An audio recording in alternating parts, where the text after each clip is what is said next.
tagal na dyan. Talagang pag tinignan mo yan ang Philippine heritage site talaga siya. Pero may mga building pa naman sa likod ng Philpost, marami pa talaga na pag-aari nila. Parang isang compound yan. Mga maliliit, smaller ones. Or perhaps instead of a hotel, they can make it museum na lang.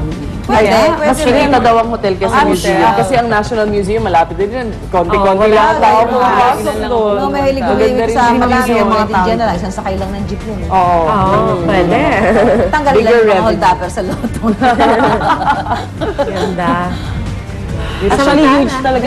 Huge talaga yung structure ng hotel. Talagang malalaki eh. Parang sa Greece. Pang-commercial talaga siya. Yung poste, gano'n, hindi mo. Pang siguro maapat tayo. Pag ginawang hotel kaya yun, nandun pa rin si Mr. Postman sa Ang dala na niya, food na. Service tray. Hindi na. Ang ganda. Pero parang na-imagine mo yung kanyang lobby tsaka yung Eccles, parang napakalaki. Ay, ang ganda niyan. Samantala, ito po, balitang abroad naman po tayo. Nagdeklara ng 3 araw na national mourning ang military rulers sa Egypt matapos na mauwi sa karahasan ng isang soccer match doon. Nisulang gera ang maeksena sa soccer stadium nang magsapakan at magbatuhan ng fans ng magkabilang team.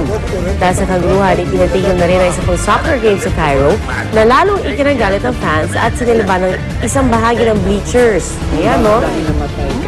74 ang naitalang namatay sa pinakamatinding kaguluhan sa kasaysayan ng soccer sa Egypt at pumunta na ang isang general prosecutor sa Port Said upang magsagawa ng investigasyon sa nangyari.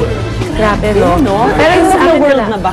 Pero ever since ang soccer talaga, very violent. At least atin sa basketball dati, batunan ng piso, di ba? Oo, sinelas na. Imagine mo kasi sa soccer, 20,000 fans yan eh. So, sa dami nila talagang pag nagkaroon ng gulo or riot, marami talaga. Saka iba yung init ng, yung loyalty nila sa kanilang team, ibang klase, di ba? Napapatayan talaga sa Brazil sila, no? Oo, grabe. Especially mga World Cup, di ba? Yung mga, ay nako. Sa Chile naman, 3 magkakahiwalay na sunog ang sumiklab sa Valparaiso region, malapit sa kabisera ng Chile na Santiago. Kahit sa malayo, kitang-kita ang apoy na lumamon sa mahigit 200 hektarya ng grassland. Pinaka-mapanganib ang wildfire malapit sa Mount Escobar, kung saan may mahigit 100,000 residente. Kaya naman doble kahit na ang mga bombero ng pag-aapula ng forest fire upang hindi na ito umabot sa residential areas. At upang mas mapabilis ang pag-apula sa apoy, tumulong rin ang mga residente sa lugar. Samantala, nagpapatuloy naman ang matinding lamig na nararanasan sa Eastern Europe, partikular na sa bansang Poland. Sa loob lamang ng isang gabi, 9 na tao ang naitalang namatay dahil umano sa hypothermia. Ayon sa pulis, karamihan ng mga namatay ang mga walang permanenteng tirahan at mga matatanda. Ito'y matapos bumaba sa negative 20 degrees ang temperatura roon. Sa kabuuan, umabot na sa 69 ang naitalang namatay sa Poland dahil sa cold spell na nagsimula pa noong winter noong Nobyembre. Kaya naman pinapaalalahan ng mga otoridad ng mga tao roon na mag-ingat dahil bababa pa umano sa negative 20 degrees ang temperatura sa Poland at iba pang lugar sa Eastern Europe. Eh, si Garduce lang kahapon na-interview namin, negative 28 daw doon sa Vinson Massif. Covered lahat. As in, walang pwede, konting skin lang na ma-expose. Imagine mo pa yung nasa kalye lang, doon natutulog. Kaya yung mga yan, pag napapunta dito sa atin, hindi na umaalis eh, di ba? Parang na eh. Imagine mo yung mga matatanda, yung mga rayu-rayuman nila. Di ba? Alam, sa Baguio nga, pagka sumosobra lang yung lamig, dati meron pinover ako, dyan namatay eh. Sa Baguio pa lang. Sa Baguio pa nagsisiro. Exactly. Hindi tayo handa sa ganyan. Diba pagka may mga lalo na kung meron ka mga respiratory ailments, trigger nila yan eh. Samantala may update naman tayo sa shooting ng Hollywood movie na The Bourne Legacy. Magsisimula ng kanilang shooting sa Santa Mesa, Maynila bukas. Kaya naman sa mga dadaan doon sa weekend, sarado po ang Ramon Magsaysay Boulevard westbound mula Araneta Avenue hanggang Pureza Street. Simula po 1:00 ng madaling araw bukas at sa araw ng Linggo.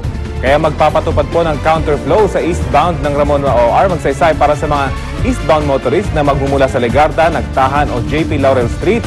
Diretso niyo lang po ang AH Lacson Street, kanan sa G. Tuason Street patungo sa inyong destinasyon. O kunin ang AH Lacson Street at kumanan sa Espanya patungo sa inyong mga destinasyon. Sa westbound motorist naman na magmumula sa San Juan, Cubao at Mandaluyong, maaari po kayong dumaan sa Old Santa Mesa, kaliwa sa Valenzuela Street, kanan sa Paco o Santa Mesa Road, kanan sa President Quirino Avenue, patungo sa inyong destinasyon. Yun yung update mo, walang mga pictures, ganyan. Mga palaon. Eh, di ba galing, alam ko, nag-start na rin sila mag-shoot sa Palawan, di ba? Talaga.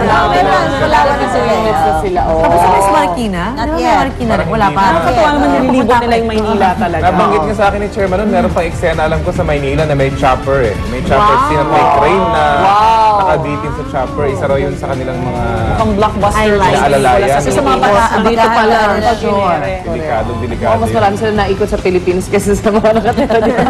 Ikot nila lahat.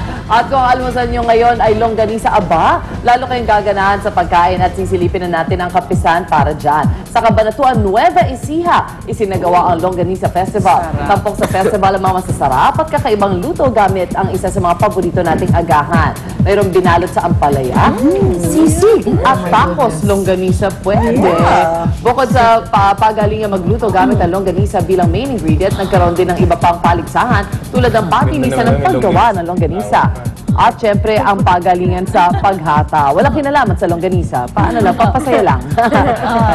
Ang palaya with longganisa. Sounds good. Idinaos ang Longganisa Festival bilang bahagi ng selebrasyon para sa ika-62 anibersaryo ng lungsod ng Cabanatuan. Huwag ka lang dibighay. Grabe yan. Oo nga, bukin lang. Kumain ka ng longganisa. Araw, minsan pa ako kinabukasan. May kausap ka, pagilin mo. Sino naman? Hindi naman. Diba? Longganisa lang. Alam na alam eh, di ba pagka may kausap ka, huwag mo muna dumighay. Alam na alam. Ang sarap ng ganito lalo pag tostado. Yes. Longganisa rice. Samantala, hinit panahon po tayo.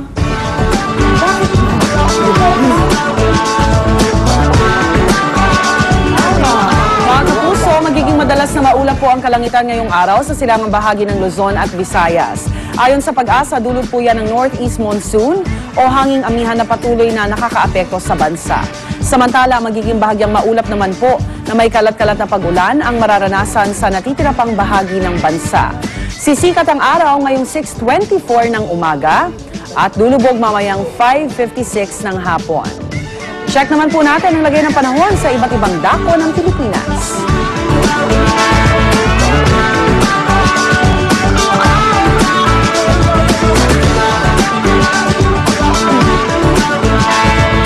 Good morning mga kachika! Time out muna sa pag-aalaga kay Baby Nate, si Regine Velasquez Alcacid para mag-promote ng kanilang Valentine's concert na mister na si Ogie Alcacid.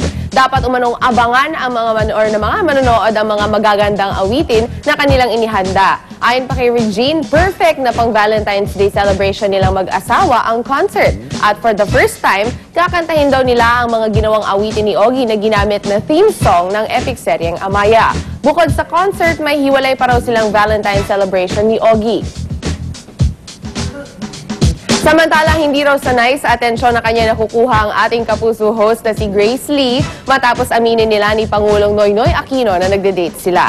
Ayon kay Grace, gusto umano niyang maging private ang relationship nila ng Pangulo dahil nasa getting to know stage pa lamang sila. Pero all praises si Grace sa Pangulo at kagaya ng ibang lalaki, pinipilit umano ng Pangulo na manligaw ng normal kay Grace. Nagpapadala umano si Pangulong Aquino ng mga bulaklak at chocolates sa kanya. Inamin din ni Grace na worried ang kanyang manager at maging ang kanyang mommy sa love life ng anak.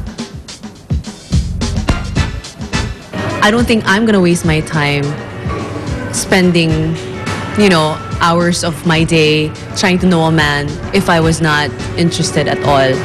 He is a wonderful person. Samantala talaga namang tinututukan ng fans ang sikat na all-female Korean pop group na 21 na nagbabakasyon ngayon dito sa Pilipinas. Full force na sinalubong ng fans ang grupo pagdating nila sa NAIA nitong Miyerkules. At hindi naman nabigo ang kanilang fans na nag-abang po dahil nakapagpa-picture sila sa kanilang favorite K-pop group. Ang isang babae nagbigay pa ng regalo kay Dara o mas kilala natin bilang si Sandara Park. Kahapon nakita naman ng isang avid fan ang girl